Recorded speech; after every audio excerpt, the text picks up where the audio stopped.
Esse é o quadro Nós Comunica. Conteúdos essenciais com base na ciência, em poucos minutos para ouvir sempre que quiser. Produzidos pelas nutricionistas criadoras de conteúdo do Nós a Nutrição. Quer saber mais sobre elas ou sugerir um assunto que você quer ouvir por aqui? Segue a gente nas redes sociais. Nosso @ é Nós a Nutrição, nós com Z em todas elas. Comenta por lá e bora pro episódio. Seguimos agora com a nutricionista Fernanda Rodrigues. Olá, aqui é a Fernanda, nutricionista, e hoje eu vou contribuir com mais um episódio do Nós da Nutrição. E eu quero começar fazendo uma pergunta. O que vocês acham? Substituir chocolate por tâmara vale a pena? E para inibir a vontade de doce, de repente escovar os dentes, tomar um suco de limão, tomar vinagre em jejum ou depois de comer, chá de canela, cheirar o punho com um perfume bem forte, enfim. Se liga nesse episódio até o final que eu vou trazer essa resposta.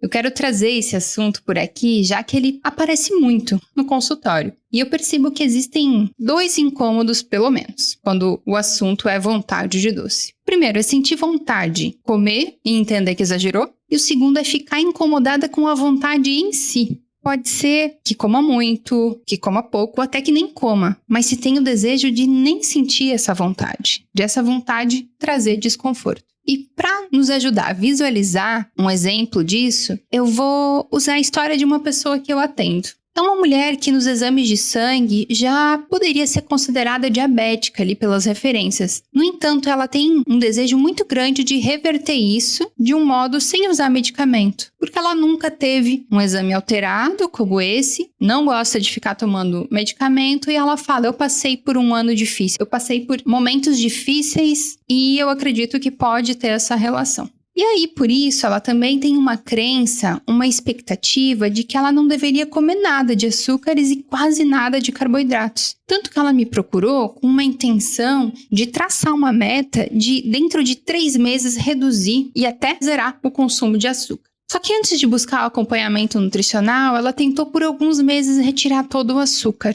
Falhou e começou a ter exageros. Pois é, ela se sentia compulsiva. Tinha uma sensação de que não conseguiria fazer absolutamente nada à tarde antes de comer o chocolatinho dela. E aí eu quero trazer uma questão para vocês que é muito importante. Primeiro, ela fez um exame, entre aspas, aqui de rotina. Eu coloco aqui entre aspas porque existem muitas e muitas discussões sobre se existem exames de rotina, que rotina é essa. Enfim, isso seria legal, um papo para um próximo episódio inteirinho. Enfim, ela fez esse exame de rotina, não levou nenhum profissional de saúde quando saiu o resultado, interpretou, segundo as referências que ali diziam, que o nível estava condizente com uma pessoa diabética. Pois bem, ela tratou então de começar a cortar todo o açúcar e carboidratos por conta própria, sentindo-se culpada e também assustada por essa nova condição de saúde ali que ela tinha acabado de interpretar, descobrir ali pela interpretação dela do exame. Percebam que qualquer um de nós poderia passar por uma situação semelhante, não é mesmo? Notem também que esse cenário de ficar assustada com os números do exame, não ter apoio profissional e começar a cortar alimentos é realmente uma situação limite e que é um possível gerador mesmo de ansiedade alimentar.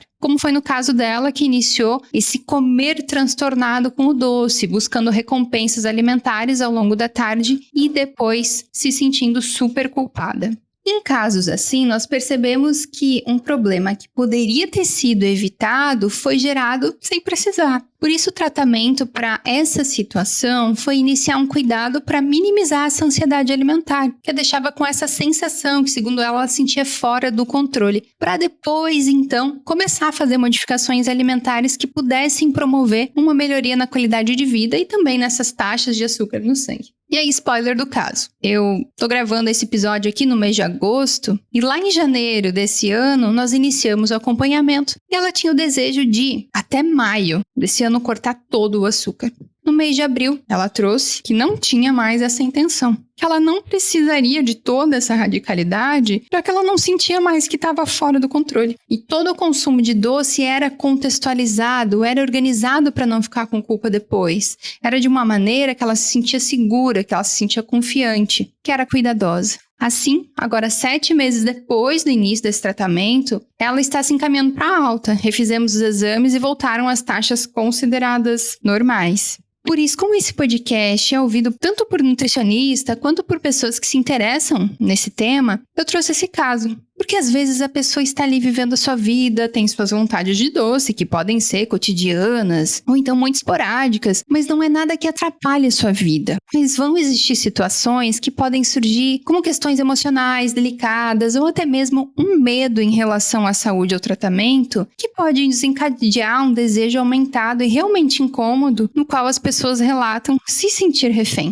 E não são casos raros de transtornos alimentares, são situações muito presentes. E essas situações podem ser agravadas pelo policial da dieta interno, que foi crescendo e dando ordens, e então, quando tem uma situação que sai do esperado, ele fala bem alto, causando muitas vezes uma ansiedade alimentar e uma culpa bastante grande. E aqui, pessoal, sem culpar ninguém, sem julgar ninguém, mas tentando encontrar respostas. E quando uma pessoa sente que ela não está evoluindo ou está com uma régua de alta exigência lá no alto, como era esse caso que eu trouxe, que a pessoa queria zerar o consumo de açúcares, às vezes a pessoa ela pode experimentar a sensação de incapacidade e tentar buscar alternativa, ou então abandonar, de fato. Mas algumas alternativas comuns, por vezes, são ir atrás realmente de tomar medicamentos ou outras vezes buscar algo que é considerado mais natural. E dentre essas alternativas naturais que as pessoas buscam, normalmente estão o uso de suplementações de cromo, de cobre, de triptofano, que é o 5-HTP ali, compostos de plantas em cápsulas, chá de canela, uso de limão, de açafrão, tomar vinagre em jejum, dentre tantas outras formas, como escovar os dentes ou cheirar perfume depois das refeições ou antes, né?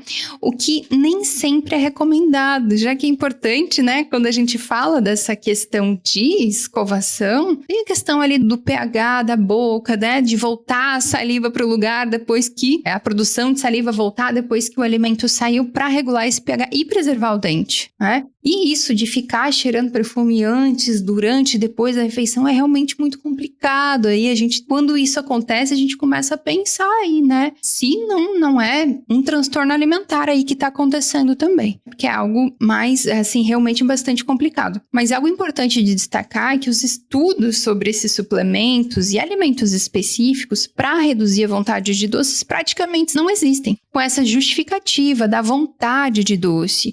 E ocorre bastante são pesquisas realizadas observando essas taxas de açúcar e a prevenção de diabetes. E tudo isso com análises de exames. Né? E aí, o caso do famoso picolinato de cromo, que para mim é um dos mais populares com essa justificativa para reduzir a vontade de doce, é aquele que em farmácia oferecem pra gente, é aquele que em loja de produtos naturais estão sempre oferecendo. Existe um estudo de revisão da FDA, que é a Food and Drug Administration, que é uma associação, né, dos Estados Unidos, no qual traz que os estudos de intervenção humana avaliados, eles apresentam diversas limitações. Tanto quanto a falta de grupos de controle adequados e análises estatísticas insuficientes. E quando não fornecem evidências claras de uma relação significativa entre o consumo do picolinato de cromo e a redução do risco de diabetes tipo 2. Então, assim, a gente não tem certeza, não tem uma segurança quando a gente está falando aqui de vontade. Porque os estudos aí, eles são, ainda que não sejam muito bons, eles existem, mas são para o público alvo de pessoas com diabetes.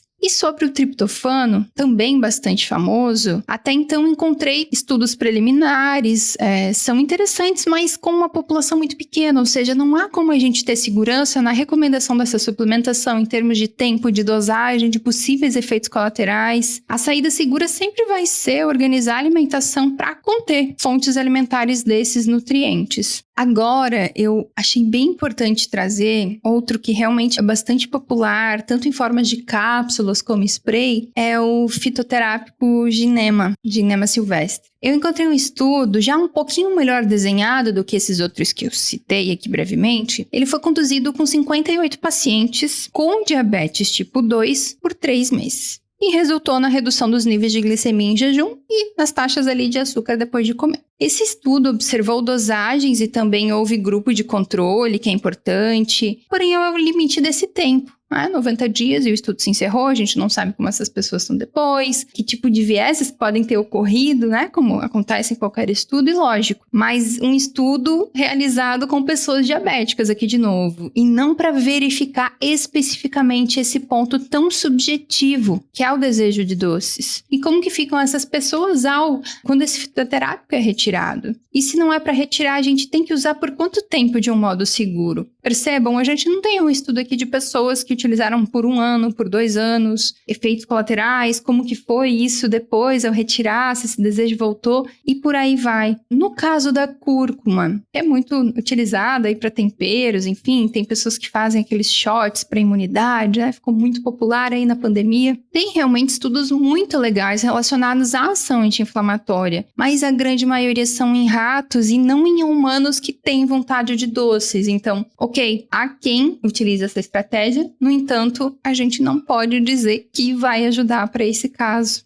O vinagre, por sua vez, no artigo utilizado, ele trouxe a experiência de um grupo que consumiu altos níveis de amido, de carboidrato em uma refeição, e aí deram um jeito de colocar vinagre ali nessa refeição, e então reduziu significativamente a taxa de açúcar depois de comer. Só que esse estudo, ele encerra com a seguinte conclusão, dizendo que o vinagre ele pode ser uma estratégia útil para controlar esses níveis de açúcar no sangue, em refeições ricas em carboidratos, em pacientes, de novo, com diabetes tipo 2. No entanto, a sua eficácia é menos evidente quando combinado com refeições que já possuíam um cuidado ali para ter um baixo impacto de açúcar ali, Então, assim, consumir aquele prato típico nosso brasileiro de arroz, feijão, carne para quem come carne e a saladinha já contemplaria isso, sem precisar ali colocar nessa situação que para mim seria um pouco torturante, tomar ali um shotzinho de vinagre depois de comer, Agora, o caso da canela, Há estudos na forma de suplementação para adolescentes diabéticos tipo 1.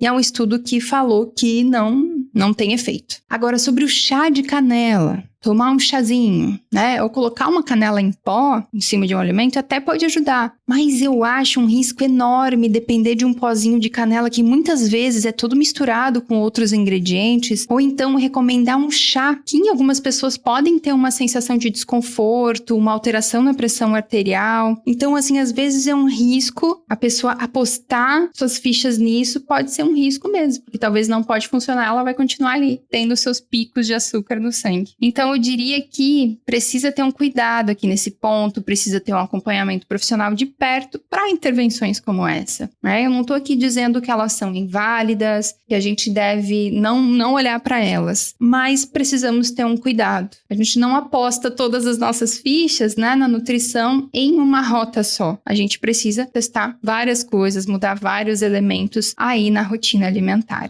até que a gente encontre uma forma de ser sustentável, que a pessoa consiga manter aquilo de maneira autônoma e que faça sentido na rotina. Sobre o limão, então, também super popular. Eu fiz um post no Instagram perguntando que as pessoas já tinham ouvido falar como estratégia para reduzir a vontade de doce. E choveu respostas falando do suco de limão. Há um estudo muito legal que trouxe que tomar suco de limão após as refeições provavelmente poderia ajudar aí nessa redução de açúcar. Porém, é um estudo feito em laboratório, minha gente. Até usa componentes da saliva, mas nada muito mais profundo que isso. Então percebam, tem um salto aqui de distância entre um ser humano e um estudo aí feito em plaquinhas de laboratório. Ele é bem interessante, ele tem um super potencial, mas a gente precisa aguardar para ter melhores indicativos sobre isso. Agora, sobre o limão, eu até diria que dos males o menor, porque ele depois da refeição até ajuda aí na questão da absorção do ferro e no costume,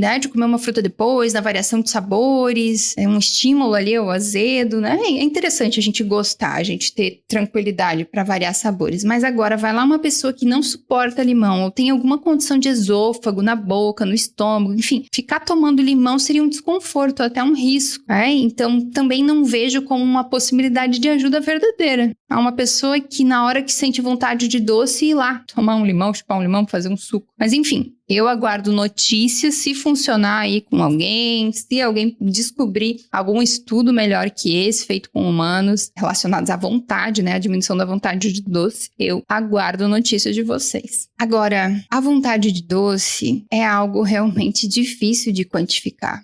Talvez seja por isso que a gente não tem estudos interessantes sobre. Tem muito mais relação com comportamento. É lógico que com comportamento, com história, com vivências, com a cultura. É lógico que alguém com algumas condições de saúde, como desequilíbrios da taxa de açúcar no sangue, excesso de células de gordura corporal e até anemia em alguns casos, pode tornar um desejo maior. Uma pessoa que dorme pouco provavelmente também vai ter uma procura maior por alimentos ricos em carboidratos ou até doces especificamente. Porque isso é algo que eu observo bastante nos atendimentos no consultório, né? Essas situações. Mas, claro, não é uma regra. Há quem tenha determinados desequilíbrios e não experimente essa sensação de vontade. E há quem não tenha nada considerado alterado nos exames e que vai ter uma sensação de vontade enorme, vai ter aquela sensação de perda de controle.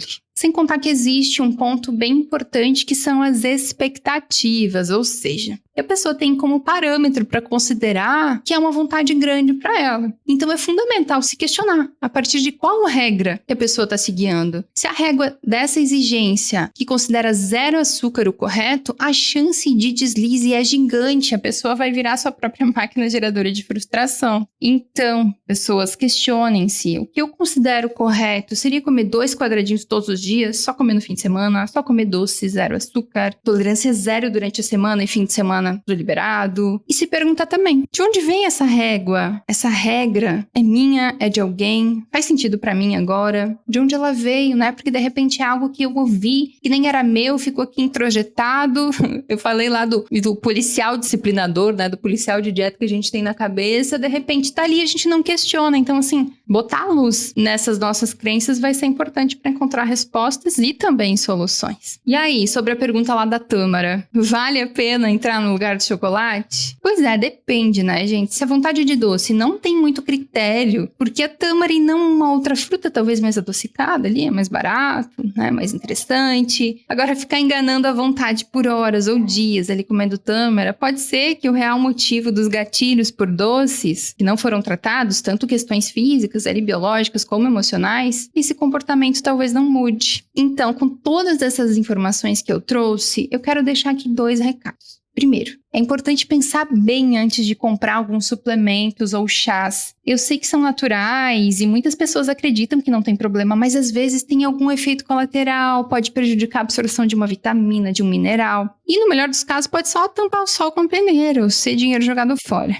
E o segundo, e talvez mais importante, vamos refletir sobre a vontade. Do que temos vontade para além dos doces que não estamos nos permitindo ou não estamos podendo fazer por inúmeras questões. Mas dar nome a essas vontades é muito importante. Assim como afastar o julgamento por sentir essa vontade. O que a gente sente não pode necessariamente ser controlado. Então, quando há um desconforto pelo fato de desejar algo, aí temos um problema mesmo. Que vai nos afastar da gente, pode nos desconectar. E então, aumentar essa insegurança e nos afastar do nosso cuidado alimentar. O Nós Comunica fica por aqui. Termino com essa reflexão. Gostaria de ouvi-los. Comenta lá no @nozdanutricão, tá? Nós com Z no nosso Instagram, nas nossas redes sociais. Comenta aqui na publicação desse podcast, na plataforma que você estiver ouvindo. Aproveita e avalia a gente. Comenta sobre outros assuntos que você queira encontrar por aqui. E me segue lá no Instagram, @nutricomportamentalfernanda. E até a próxima. É isso aí, pessoal. Vocês ficaram com mais um Nós Comunica. Se vocês querem entrar em contato conosco, vocês nos encontram em todas as redes sociais por @nozdanutrição, nós com Z, ou vocês podem mandar um e-mail para contato@nozdanutrição.com.br. Abraço. Tchau, tchau.